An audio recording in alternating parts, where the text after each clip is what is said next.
స్త్రీ పురుష వశీకరణ మరుగుమందు.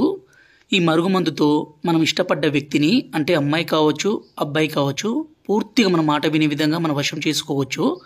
ఈ మరుగుమందుని పెట్టడం అనేది చాలా అంటే చాలా సులభం అండి. మనం పెట్టకున్న వేరే వాళ్ళతో కూడా మనం ఈ మరుగుమందుని పెట్టియవచ్చు. ఈ మరుగుమందుని మేము 2 రకాలుగా తయారు చేస్తాము. పైన కనిపించేది పౌడరు. దీన్ని మనం అన్నంలో కానీ, కర్రీస్లో కానీ, జ్యూస్లో కానీ, కూల్ డ్రింక్స్లో కానీ, స్వీట్లో కానీ పెట్టొచ్చు.